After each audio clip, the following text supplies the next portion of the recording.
আমার পরম স্নেহের ছাত্রছাত্রীরা দশম শ্রেণীর মাধ্যমিকের সাজেশন আমি দিয়ে দিচ্ছি।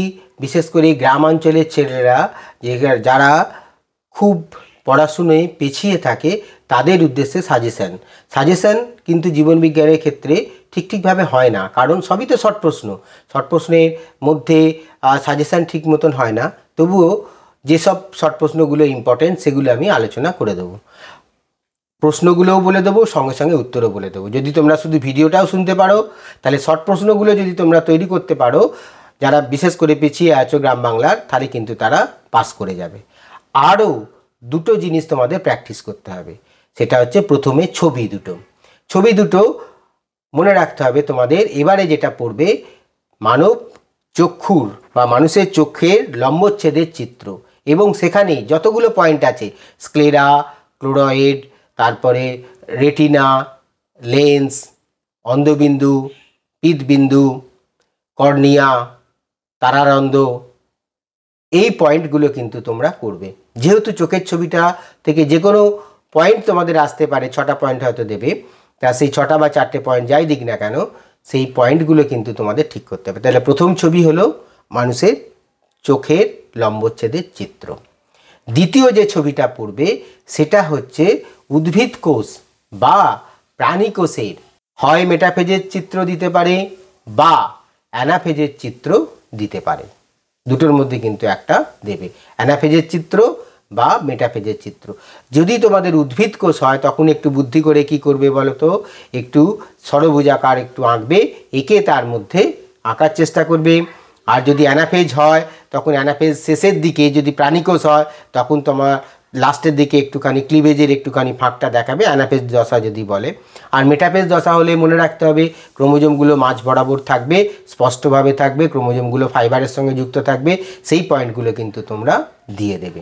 মেটাফেজ দশার চিত্র বা মানে মেটাফেজ দশার চিত্র দিতে পারে, অথবা তোমাদের অ্যানাফেজ দশার চিত্র দিতে পারে, সেটা প্রাণী কোষেও দিতে পারে, আবার উদ্ভিদ কোষেও দিতে পারে।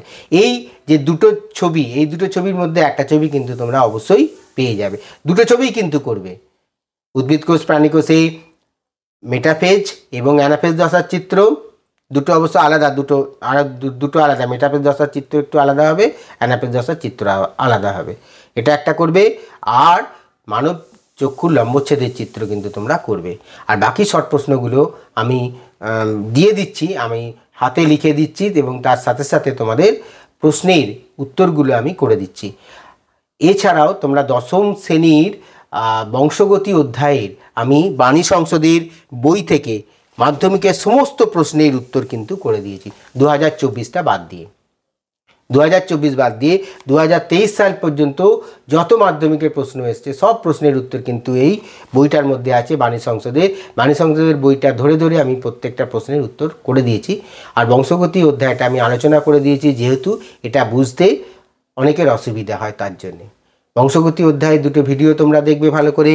আর এখানে বংশগতি অধ্যায়ের বাণী সংসদের বই থেকে তৈরি করা প্রশ্ন উত্তরগুলো একবার দেখে নাও।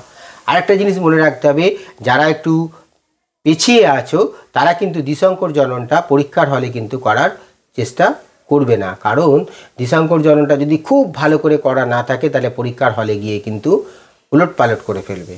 সেই হিসেবে আমি তোমাদের বলবো, এবারে তোমাদের হচ্ছে এক সংকর জননটা ইম্পর্টেন্ট আছে, এক সংকর জননের পরীক্ষাটা তোমরা ভালো করে করো, এবং তার চেকার বোর্ডের সাহায্যে যেরকমভাবে দেখাতে বলে তোমরা দেখিয়ে তৈরি হয়ে যাবে। আর যে সমস্ত ক্ষেত্রে সংজ্ঞাগুলো আছে সেই সংজ্ঞাগুলো কিন্তু ভালো করে তৈরি করো। জীবনবিজ্ঞানের প্রশ্ন কিন্তু এখন একটু বেশ ঘুরিয়ে দিচ্ছে, জীবনবিজ্ঞান সম্বন্ধে ধারণা পরিষ্কার না হলে কিন্তু অনেকে উত্তর দিতে পারবে না, সেই দিকে কিন্তু তোমাদের খেয়াল রাখতে হবে।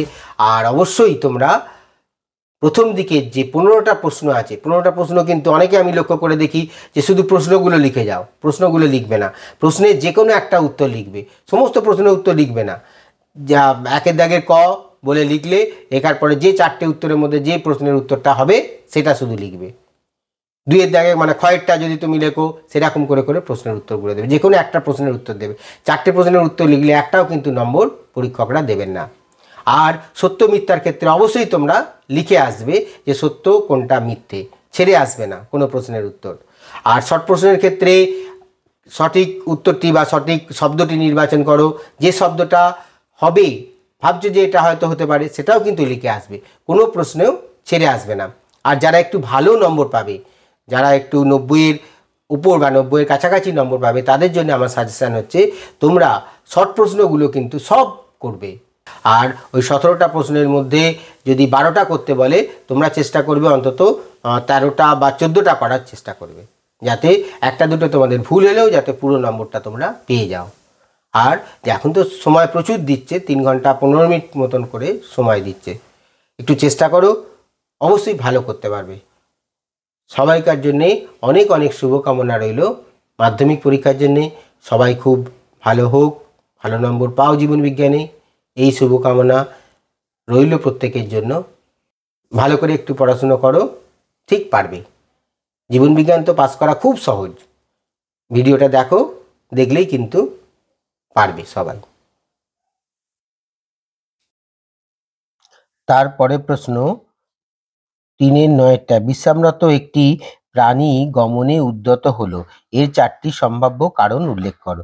এটা গমনের উদ্দেশ্যটা বলতে হবে। তাহলে গমন কি কি কারণে হয়? খাদ্য সন্ধানের জন্য হয়, প্রজননের জন্য হয়, তারপরে আত্মরক্ষা অর্থাৎ নিজেকে রক্ষার জন্যে গমন হয়, আর একটা যেটা হয় যে ভালো বাসস্থান খোঁজার জন্যে গমন হয়। এখন 2024-এ এমন প্রশ্ন দিয়েছে যে গমন হলো একটি চালিকা শক্তি, দুটি সামুদ্রিক প্রাণীর মধ্যে তা প্রতিষ্ঠা করো। কতটা শক্ত এবং ঘুরিয়ে তোমাদের প্রশ্ন দিয়েছে। এবারে হয়তো তোমাদের প্রশ্ন যদি দেয় গমনের কারণগুলো, এটা এখন না হলেও পরবর্তী ক্ষেত্রে তোমরা যখন গমনের কারণগুলো ব্যাখ্যা করবে, তাহলে সেই ব্যাখ্যাগুলো একবার খুব সহজ নিজেরাই পারবে, এখানে কোনো বইয়ের কিছু দরকার নেই। তবু আমি একটা বই থেকে তোমাদের দেখিয়ে দিচ্ছি যে গমনের ক্ষেত্রে কি কি দরকার। বলছিলাম যে খাদ্য অন্বেষণ, পরিযান মানে হচ্ছে মাইগ্রেশন, আশ্রয়ের সন্ধান, প্রজনন, এগুলো সব গমনের উপযুক্ত কারণ। প্রশ্ন ঘুরিয়ে দিলেও তোমরা যেন লিখতে পারো সেরকম ভাবে তোমাদের তৈরি হতে হবে। তারপরের প্রশ্ন দেখো, পারবে সবাই। তারপরের প্রশ্ন, মেনিনজেস এবং সিএসএফ এর অবস্থান বিবৃত করো। মেনিনজেস হচ্ছে, আমরা জানি মস্তিষ্ক এবং সুষুম্না কাণ্ডের যে কাভারিং, মস্তিষ্কের যে কাভারিং, সেটাকে বলা হচ্ছে কি মেনিনজেস। হ্যাঁ, আর সিএসএফ কি না, সিএসএফ হচ্ছে আমাদের মস্তিষ্ক গহ্বর বা ভেন্ট্রিকেল, আর সুষুম্না কাণ্ডের গহ্বর বা নিউরোসিল, এই দুটোর মাঝখানে যে তরল থাকে, অর্থাৎ এই দুটো গহ্বরগুলো যে তরল দ্বারা পূর্ণ থাকে, সেই তার নাম হচ্ছে সিএসএফ বা হচ্ছে সেরিব্রোস্পাইনাল ফ্লুইড। সেই সেরিব্রোস্পাইনাল ফ্লুইডটা আমাদের মস্তিষ্কের হচ্ছে পুষ্টি যোগাতে সাহায্য করে। অক্ষিগোলকের বিভিন্ন প্রতিসারক মাধ্যমগুলির, দেখো মাধ্যমগুলির ক্রম অনুসারে লেখো। এটা পড়েছিল মাধ্যমিক 2019। এবারেও কিন্তু এরকমই একটা প্রশ্ন দিয়েছিল। তাহলে এখানে তোমাদের চোখের ছবিটা যখন পড়ছো, খুব ভালো করে চোখের ছবিটা ভালো করে আঁকবে। চোখের ছবি আমি তোমাদের দিয়ে দেবো। চোখের ছবি যখন তোমরা আঁকবে, তখন তোমাদের প্রতিসারক মাধ্যমগুলো একদম প্রথম দিক থেকে মনে রাখতে হবে, কিন্তু বাকিগুলো ধরে। দেখো আমি একটা চোখের ছবি থেকে তোমাদের বলে দিচ্ছি, এই চোখের ছবিটা তোমাদের দিয়ে দেবো আমি। দেখো প্রথমে হচ্ছে কি কর্নিয়া, দেখো এটা হচ্ছে দেখো কনজাংটিভা বলছিলাম, এটাকে অনেক সময় চোখের মধ্যে ধরে না। আচ্ছা, বাকি হচ্ছে কর্নিয়া। তারপরে দেখো এই এই যে প্রতিসারক মাধ্যমটা, এটা হচ্ছে অ্যাকুয়াস হিউমার, দেখবে কোথাও দেয়া আছে। হ্যাঁ, লেন্স। তারপরে হচ্ছে ভিট্রিয়াস হিউমার। হ্যাঁ, এগুলো হচ্ছে প্রতিসারক মাধ্যম। হ্যাঁ, ভিট্রিয়াস হিউমার, এইগুলো হচ্ছে কি না স্বচ্ছ প্রতিসারক মাধ্যম, তারারন্ধ্রের মধ্যে দিয়ে আসছে। তাহলে মনে রাখতে হবে cornea, aqueous humour, lens, vitreous humour, এগুলো হচ্ছে কি, এগুলো হচ্ছে প্রতিসারক মাধ্যম। অন্তঃক্ষরা এবং বহিঃক্ষরা গ্রন্থির পার্থক্য লেখো। অন্তঃক্ষরা গ্রন্থি, অন্তঃক্ষরা গ্রন্থি যে সমস্ত গ্রন্থি থেকে কোনো নালী থাকে না, মনে রাখতে হবে এরা হরমোন ক্ষরণ করে। বহিঃক্ষরা গ্রন্থি নালী থাকে, সনাল গ্রন্থি বলা হয়, এরা হচ্ছে উৎসেচক ক্ষরণ করে। অন্তঃক্ষরা গ্রন্থির নাম একটা বলে দেবে থাইরয়েড, আর বহিঃক্ষরা গ্রন্থির একটা নাম তোমরা বলে দিতে পারো যে কোনো একটা, লালা গ্রন্থি বহিঃক্ষরা গ্রন্থির উদাহরণ। স্নায়ুকলার কাজ উল্লেখ করো। স্নায়ুকলার কাজ বলতে এখন নিউরনের যে কাজ, স্নায়ুকলা কাকে বলে এই ব্যাখ্যা করে দিচ্ছি। দেখো স্নায়ুতন্ত্র গঠিত হয় স্নায়ুকলা নিয়ে। স্নায়ুকলার গঠনগত কার্যগত একককে বলা হয় নিউরন। নিউরন ছাড়া হচ্ছে নিউরোগ্লিয়া, এগুলো সব থাকে। অর্থাৎ স্নায়ুকলার কাজ কি না স্নায়ুতন্ত্রের কাজের মতনই। অর্থাৎ এখানে কি করে না বাইরে থেকে বিভিন্ন অঙ্গ মানে বাইরের যে পরিবেশ তার সঙ্গে জীবের একটা সামঞ্জস্য রাখতে সাহায্য করে, আর জীবের ভেতরের অঙ্গগুলোর মধ্যে সংযোগ স্থাপন করতে সাহায্য করে কি না স্নায়ুকলা। মানবদেহে থাইরক্সিন হরমোনের কি কি ভূমিকা আছে? থাইরক্সিন হরমোনকে বলা হয় ক্যালোরোজেনিক হরমোন, মানে ক্যালোরি তৈরি করে, অর্থাৎ আমাদের বেসাল মেটাবলিক রেট এটাকে হচ্ছে বাড়িয়ে দেয়। কে বাড়িয়ে দেয় না হচ্ছে থাইরক্সিন। হ্যাঁ, থাইরয়েড গ্রন্থি থেকে উৎপন্ন হরমোন হচ্ছে বাড়িয়ে দেয়, এবং এই থাইরয়েড যে হরমোনটা, সেই থাইরয়েড হরমোনটা লোহিত রক্তকণিকার ক্রমপরিণতিতে সাহায্য করে, বিএমআর বৃদ্ধি করে। আবার বিভিন্ন নিম্ন শ্রেণীর প্রাণীদের ক্ষেত্রে এই থাইরক্সিন হরমোনটা তাদের ট্রান্সফরমেশনের জন্য কাজ করে। কোন হরমোনটা? থাইরক্সিন হরমোনটা। আমি একটু লিখে দিয়েছি T4 আর T3 হচ্ছে টাইআইডো থাইরোনিন বলা হয়, টাইআইডোথাইরোনিন। T3 মনে রাখতে হবে না, থাইরক্সিন হচ্ছে T4। এদের হচ্ছে কাজগুলো আমি বললাম। তারপরে প্রশ্ন দেখো, হ্যাঁ, সংজ্ঞাবাহ এবং আজ্ঞাবাহ স্নায়ুর মধ্যে তুলনা করো। আচ্ছা, সংজ্ঞাবাহ স্নায়ু কাকে বলে? যে স্নায়ুগুলো বাইরে থেকে হচ্ছে সংজ্ঞা নিয়ে যাবে। কোথায় নিয়ে যাবে? মস্তিষ্কে। তাহলে সংজ্ঞাবাহ, এটা এখানে একটু মনে রাখতে হবে, আমি তোমাদের বলে দিচ্ছি। দেখো, অ্যাফারেন্ট, হ্যাঁ, সংজ্ঞাবাহ, অন্তর্মুখী, সব কিন্তু একই নাম। অন্তর্মুখী মানে ভেতরের দিকে যাবে। তাহলে দেখো, ইংরেজি বর্ণমালার প্রথমে কোনটা আসছে? ইংরেজি বর্ণমালার প্রথমে আসছে এ, তাহলে হচ্ছে অন্তর্মুখী। দেখো, বাংলাতেও হচ্ছে অন্তর্মুখী, তাহলে অন্তর্মুখী অ্যাফারেন্ট। ইংরেজিটাও মনে রেখে দিতে হবে, যখন তোমরা উঁচু ক্লাসে পড়বে তখন তোমাদের ইংরেজিটা তো মনে রাখতে হবে। তাহলে দেখো, অন্তর্মুখীর ইংরাজি হচ্ছে অ্যাফারেন্ট, AFAPRENT, অ্যাফারেন্ট। এই স্নায়ুগুলো কি করে? নার্ভীয় উদ্দীপনা বাইরে থেকে ভেতরে নিয়ে যায়। এদের আরেকটা নাম কি? সংবেদী স্নায়ু, সংজ্ঞাবাহ স্নায়ু, অ্যাফারেন্ট স্নায়ু, এগুলো। তাহলে মস্তিষ্ক আমাদের বাইরে থেকে না উদ্দীপনাগুলো কে নিয়ে যায়? একটু ভাবলেই বুঝতে পারবে। Auditory, optic. অডিটরি মানে হচ্ছে কানের যে স্নায়ু, শ্রবণ অনুভূতি নিয়ে যায়। অপটিক স্নায়ু হচ্ছে আমাদের দর্শন অনুভূতি নিয়ে যায়, ঘ্রাণ অনুভূতি নিয়ে যায়। অলফ্যাক্টরি স্নায়ু, এগুলো হচ্ছে সংজ্ঞাবাহী স্নায়ুর হচ্ছে উদাহরণ। আর চেস্টীয় স্নায়ু, মস্তিষ্ক থেকে যে সমস্ত স্নায়ুগুলো কারক অঙ্গে নিয়ে চলে যায় সেগুলোকে বলা হচ্ছে কি না এই চেস্টীয় স্নায়ু। দেখো, এর ইংরাজিটা হচ্ছে ইফারেন্ট স্নায়ু, মোটর নার্ভ, বহির্বাহী স্নায়ু, একই সব নাম। এগুলো কি করে? দু একটা নাম মনে রেখে দাও। কারোটিড স্নায়ু করতে স্পাইনাল অ্যাক্সেসরি, হাইপোগ্লসাল হচ্ছে কি না এগুলো হচ্ছে বহির্বাহী স্নায়ু। অ্যাবডুসেন্সও আছে বহির্বাহী স্নায়ুর ক্ষেত্রে উদাহরণ। তারপরে প্রশ্ন দেখো, গাড়ি চালকদের উপযোজন কিভাবে ঘটে তা ব্যাখ্যা করো। এর আগে তোমাদের আমি বলে দিয়েছিলাম, ছবিটাও দেখিয়ে দিয়েছিলাম, যে আমাদের চোখের যে ছবি, সেই চোখের ছবিটাতে দেখো বলেছিলাম তোমাদের হাইপার ম্যাট্রোপিয়াটা মনে রাখবে, আর মায়োপিয়াটা হচ্ছে ঠিক তার উল্টো বলবে। কিরকম না, হাইপার মেট্রোপিয়া আর ক্ষেত্রে আমরা কি দেখেছি না সিলিয়ারি পেশির সংকোচন। তাহলে এখানে কি হবে? সিলিয়ারি পেশির প্রসারণ হবে। সিলিয়ারি পেশির প্রসারণ যদি হয় কি গোলকের, হ্যাঁ, লেন্সটার দৈর্ঘ্য বেড়ে যাবে। লেন্সটার দৈর্ঘ্য বেড়ে গেলে প্রতিবিম্বটা একটু দূরে ভাবে আমরা উপযোজিত হতে পারি। দেখো, এখানে দূরদৃষ্টি, অর্থাৎ যখন আমরা দূরের কোনো জিনিস দেখব, যখন গাড়ি চালাবো, তখন ক্ষেত্রে কিন্তু এটা মনে রাখতে হবে, দূরের জিনিস দেখতে গেলে তখন তোমাকে ফোকাস দূরত্বটাকে একটু বাড়িয়ে দিতে হবে। হ্যাঁ, বাড়িয়ে দিয়ে তারপরে ড্রাইভার যারা থাকবে তারা কিন্তু দেখতে পাবে। হ্যাঁ, উপযোজনী কিভাবে ঘটে তা ব্যাখ্যা করো।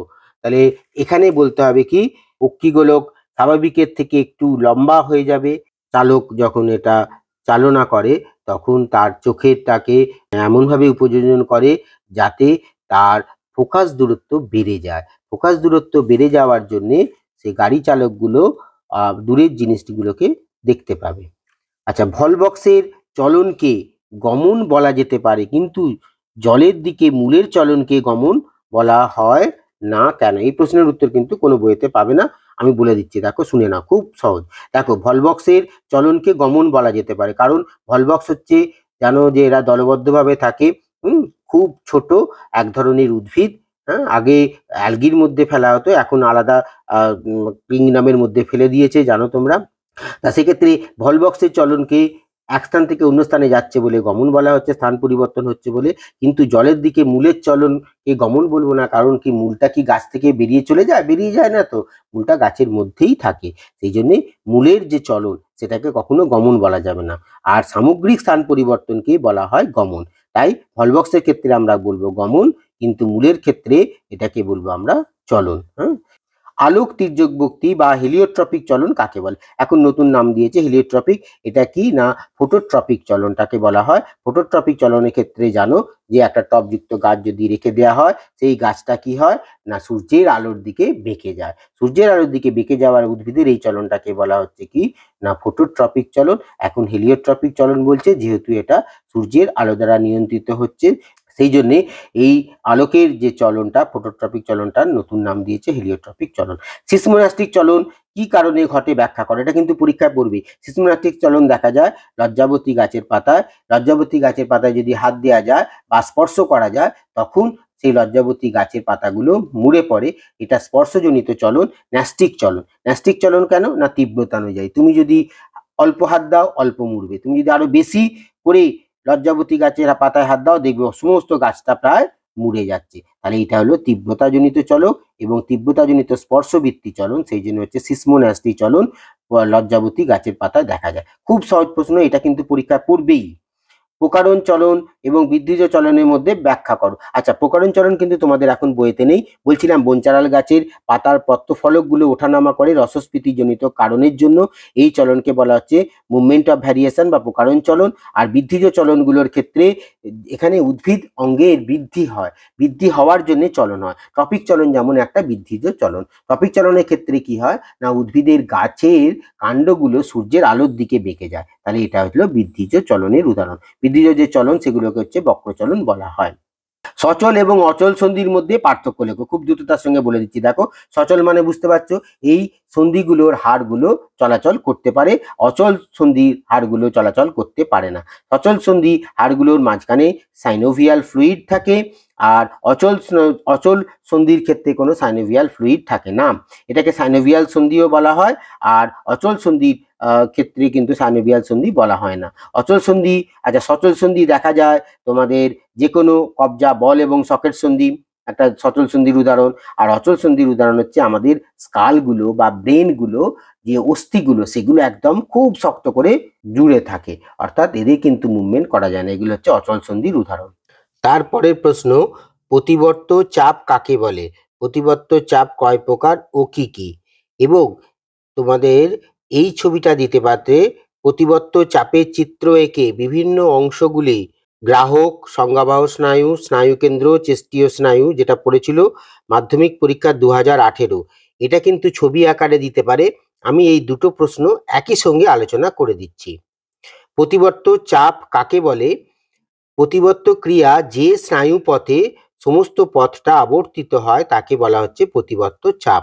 প্রতিবর্ত চাপ কয় প্রকার ও কি কি? এটা কিন্তু বইতে সরাসরি পাবে না।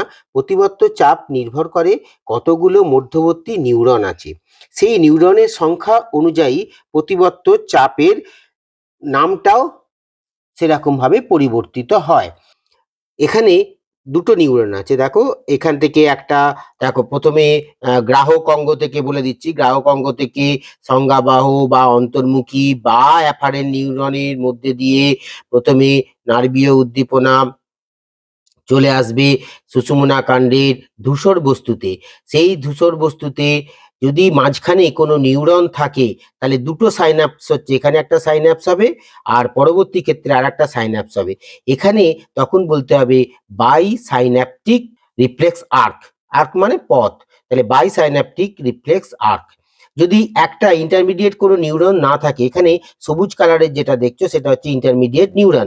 সেই ইন্টারমিডিয়েট নিউরন যদি না থাকে তাহলে গ্রাহক মানে যেটা সংবেদনশীল নিউরনের সঙ্গে যদি সরাসরি যুক্ত থাকে কারক অঙ্গের নিউরনের, তাহলে এখানে কোনো ইন্টারমিডিয়েট নিউরন থাকছে না, তাহলে একটাই সাইন্যাপস হবে, তখন সেটাকে বলা হবে মোনোসাইন্যাপটিক রিফ্লেক্স আর্ক।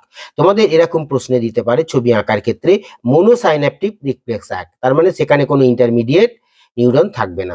যদি বলে দ্বি প্রান্ত সন্নিকর্ষ বিশিষ্ট একটি রিফ্লেক্স আর্ক অঙ্কন করো, তখন তোমাদের এক মাঝখানে একটা ইন্টারমিডিয়েট নিউরন এঁকে দেবে। একটা ইন্টারমিডিয়েট নিউরন আঁকা মানে সাইন্যাপস হচ্ছে, এইখানে একটা সাইন্যাপস হচ্ছে আর একটা সাইন্যাপস হচ্ছে, তাহলে বাই সাইন্যাপটিক রিফ্লেক্স আর্ক হবে। যদি 3টে বলে তখন ইন্টারমিডিয়েট নিউরন 2টো আঁকবে, তাহলে ইন্টারমিডিয়েট নিউরন যদি 2টো আঁকো তাহলে হচ্ছে 3টে ট্রাই সাইন্যাপটিক রিফ্লেক্স আর্ক হবে। তাহলে প্রতিবর্ত চাপ কয় প্রকার ও কি কি যদি প্রশ্নে পড়ে তখন তোমাদের কি বলতে হবে, প্রতিবর্ত চাপ প্রান্ত সন্নিকর্ষ বা সাইন্যাপসের অনুযায়ী ভাগ করা হয়। যদি একটা সাইন্যাপস থাকে তখন হবে মোনোসাইন্যাপটিক রিফ্লেক্স আর্ক। যদি বলা হয় অনেকগুলো সাইন্যাপস মানে 2টো সাইন্যাপস থাকছে মাঝখানে ইন্টারমিডিয়েট নিউরন থাকছে তখন বলবো বাইসাইন্যাপটিক রিফ্লেক্স আর্ক। যদি সেটা আরো বেশি থাকে ট্রাইসাইন্যাপটিক হলে তাহলে ইন্টারমিডিয়েট নিউরন 2টো থাকবে।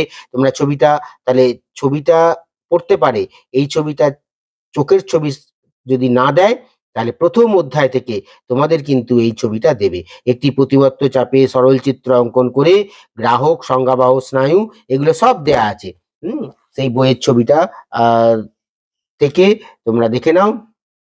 দেখো এখানে ধূসর বস্তু, হ্যাঁ, সুষুম্না কাণ্ডে ধূসর বস্তু, এখানে এই যে সংবেদনশীল সংবেদনশীল নিউরন, মাঝখানে ইন্টারমিডিয়েট নিউরন, তারপরে চেস্টীয় নিউরন পথে কারক অঙ্গে চলে আসছে। এই যে পথ প্রতিবর্ত ক্রিয়া সেটাকে বলা হচ্ছে রিফ্লেক্স আর্ক। এবং এই ছবিটাও ইম্পর্টেন্ট, যদি চোখের ছবি না দেয় তাহলে প্রথম অধ্যায়ে তোমাদের রিফ্লেক্স আর্কের ছবিটা দেবে। কারণ প্রথম অধ্যায়ে একটু বলে দিই তোমাদের, প্রথম অধ্যায়ের ক্ষেত্রে একটি মাত্র বড় প্রশ্ন থাকবে, আর একটি যদি বড় প্রশ্ন থাকে তাহলে সেটা চোখের ছবি যদি পড়ে যায় বা নিউরনের এই রিফ্লেক্স আর্কের যদি ছবি পড়ে যায় তাহলে কিন্তু আর কোনো বড় প্রশ্ন থাকবে না। যেহেতু তোমাদের বইয়ে বড় প্রশ্ন আছে, আমি আর একটা রায়ান মার্টিনের যে বইটা আছে সেখান থেকে তোমাদের প্রশ্নের ভাগটা আমি শুধু একটু দেখিয়ে দিচ্ছি, পরে আমি ছবি দিয়ে দেবো। দেখো প্রথম অধ্যায়ে 3টে মাল্টিপল চয়েস থাকবে, ভেরি শর্ট আনসার থাকবে হচ্ছে 5টা। আচ্ছা, আর এখানে 2 নম্বরের প্রশ্ন থাকবে 3টে 6টা, আর বড় অ্যান্সার টাইপের থাকবে একটা। তাহলে প্রথম অধ্যায় থেকে তোমাদের থাকবে মোট 19 নম্বর। প্রথম অধ্যায় থেকে তোমাদের থাকছে দেখো 19 নম্বর। প্রথম অধ্যায়টা আমি তোমাদের বর্ণনা করা এই পর্বেই শেষ করব, 19 নম্বর থাকছে। আর যদি ছবি পড়ে যায় তাহলে কিন্তু কোনো বড় প্রশ্ন পড়বে না। বড় প্রশ্নের উত্তরগুলো আমি এখানে যেহেতু আছে আমি সেগুলো বলে দেবো তোমাদের, কিন্তু তোমাদের বড় প্রশ্ন পড়বে না। বড় প্রশ্ন জানো তো ছোট ছোট প্রশ্নের আকারে বিভক্ত হয়ে যায়, সেগুলো সব বলে দিচ্ছি আমি তোমাদের, সেগুলো পড়বে। বড় প্রশ্ন 5 নম্বর আকারে পড়বে না। তাহলে 5 নম্বরের প্রশ্ন ছবি আকার এখান থেকে কি কি পড়বে, মানব চক্ষুর লম্বচ্ছেদের চিত্র বলে দিয়েছিলাম ভিডিওর প্রথমে, এটা পড়বে। আর দ্বিতীয় হচ্ছে প্রতিবর্ত চাপের চিত্র, এই দুটো কিন্তু পড়বেই। দুটো ছবির মধ্যে এই একটা ছবি অবশ্যই তোমাদের পরীক্ষায় পড়বে, প্রতিবর্ত চাপ আর মানুষের চোখের লম্বচ্ছেদের চিত্র। এই দুটো ছবির মধ্যে একটা ছবি কিন্তু অবশ্যই তোমরা মাধ্যমিকে পাবে। তাহলে ছবির অংশগুলো হয়ে গেল এবং দেখিয়ে দিলাম তোমাদের বড় প্রশ্ন পড়বে না, বড় প্রশ্নের অন্তর্গত ছোট ছোট প্রশ্ন পড়বে, সেগুলো আমি দ্রুততার সঙ্গে বলে দিচ্ছি। আর সবটা হয়তো বই থেকে পেয়ে যাবে, আমার কথাগুলো শুনে নিলে কিন্তু পড়াটা খুব সহজে বুঝতে পারবে। বইয়ের থেকেও খুব সহজ করে আমি বলে দিচ্ছি। কোন গ্রন্থিকে মিশ্র গ্রন্থি বলা হয় এবং কেন? অগ্ন্যাশয় গ্রন্থিকে মিশ্র গ্রন্থি বলা হয় কারণ ইহা অন্তঃক্ষরা এবং বহিঃক্ষরা গ্রন্থির সমন্বয়ে গঠিত। অন্তঃক্ষরা গ্রন্থি থেকে তৈরি হয় ইনসুলিন গ্লুকাগন, আর বহিঃক্ষরা গ্রন্থি থেকে অগ্ন্যাশয় প্যানক্রিয়াটিক লাইপেজ ট্রিপসিন এগুলো সব উৎসেচকগুলো তৈরি হয়। তাই অগ্ন্যাশয় গ্রন্থিকে বলা হয় মিশ্র গ্রন্থি, কারণ ইহা উৎসেচক এবং হরমোন দুটোই ক্ষরণ করে বলে। নিম্নলিখিত বিষয়গুলির উপর ভিত্তি করে একটি প্রাকৃতিক হরমোন এবং একটি কৃত্রিম হরমোনের মধ্যে পার্থক্য লেখো। এটা দেবে না পরীক্ষা, তবু আমি বলে দিচ্ছি। দেখো উৎপত্তি, প্রাকৃতিক হরমোন কোথায় হয়? গাছের কাণ্ডের অগ্রভাগে উৎপন্ন হবে অক্সিন এগুলো। আচ্ছা, কৃত্রিম হরমোন কোথায় তৈরি হবে? না, এগুলো বিভিন্ন ল্যাবে তৈরি হবে। আচ্ছা, এই হরমোনগুলোর উৎপত্তি তাহলে গাছের ক্ষেত্রে অগ্রমুকুল, মূলের অগ্রমুকুলে তৈরি হবে। আর আর কৃত্রিম হরমোনের ক্ষেত্রে উৎপন্ন হবে বিভিন্ন রকমের ল্যাবরেটরিতে, যেগুলোর ক্ষেত্রে কৃত্রিম হরমোন থাকে। হরমোনের প্রকৃতি, হরমোন বিভিন্ন প্রকারের হতে পারে, কৃত্রিম হরমোনও বিভিন্ন প্রকারের হতে পারে। আবার যেগুলো তোমাদের সংশ্লেষ মানে প্রাকৃতিক হরমোন, সেগুলো জানো যে বিভিন্ন রকমের হয়ে থাকে, কোনোটা নাইট্রোজেন যুক্ত, হ্যাঁ, কোনোটা হচ্ছে ইউরিন যুক্ত, এইগুলো সব হরমোনগুলো সব হয়ে থাকে।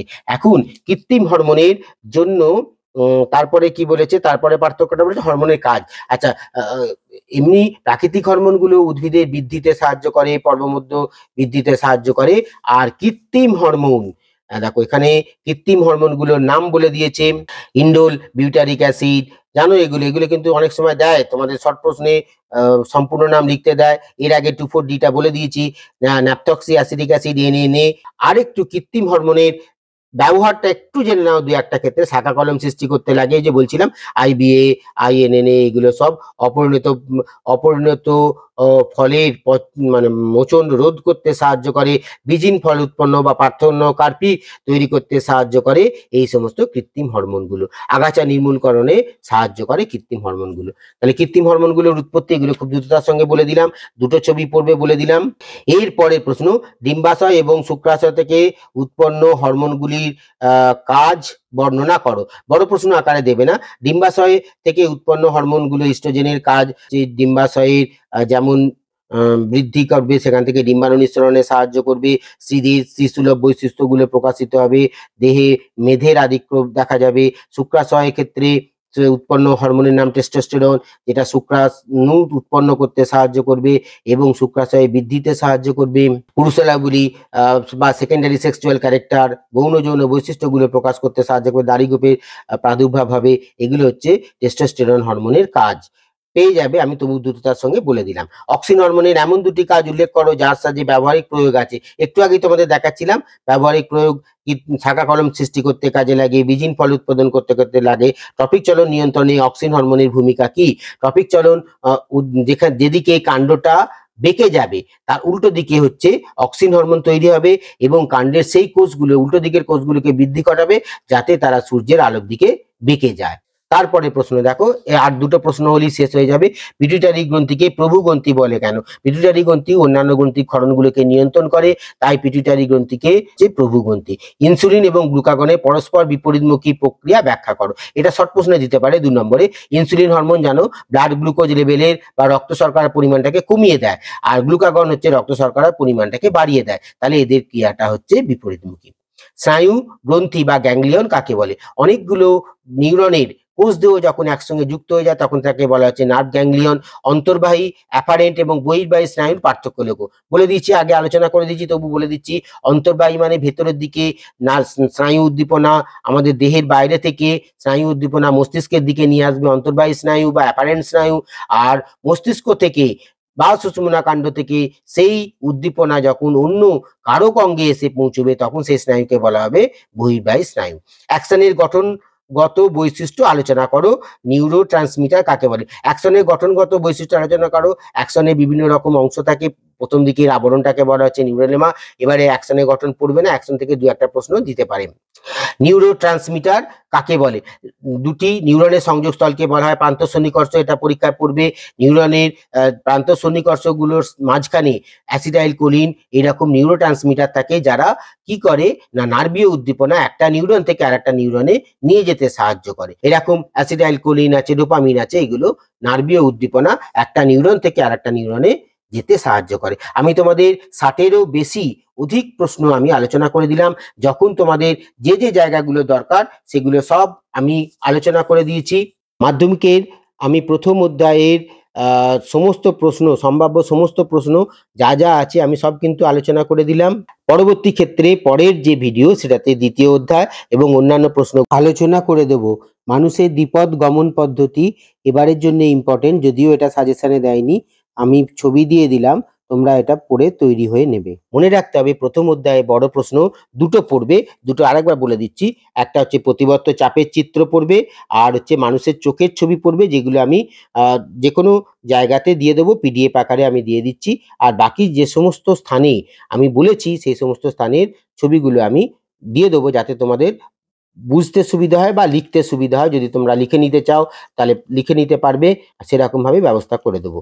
আর মাধ্যমিকের সম্ভাব্য যে সমস্ত প্রশ্নের উত্তরগুলো সব ব্যাখ্যা করে দিলাম, 60-এরও বেশি উত্তর আছে। তোমাদের যদি কোনো প্রশ্ন থাকে তখন তোমরা এই নাম্বারে হোয়াটসঅ্যাপ করতে পারো, 9433914950, জানো এটা। আর আমার YouTube channel doctor Shyamal Mitra, এই চ্যানেলে গিয়ে তোমরা সমস্ত বংশগতির আরো সব ভিডিও আছে, সেগুলো সব দেখতে পারো। একটু চেষ্টা করো, ঠিক পারবে। মাধ্যমিকে নম্বর পাওয়া এখন কিছুই ব্যাপার নয়, একটুখানি পড়লেই হবে। আর তোমাদের প্রশ্নের অপশনগুলো থাকে, প্রত্যেকটা প্রশ্ন তৈরি করবে, আরও কীরকম করে অপশনগুলো ঠিক করবে সেগুলো নিয়ে পরবর্তী ক্ষেত্রে আমি ভিডিওতে বলবো। সবাই খুব ভালো থাকবে, একটু মন দিয়ে পড়ো, অবশ্যই পারবে। অনেক অনেক শুভকামনা রইল। সবাই খুব ভালো থেকো, আর একটু পড়ার প্রতি আগ্রহী হও। মোবাইল ফোন দেখা একটু বন্ধ করে দাও, কয়েক মাস আছে, আশা করি তোমরা সব ভালো করবে। তোমাদের জন্যে অনেক অনেক শুভকামনা রইল।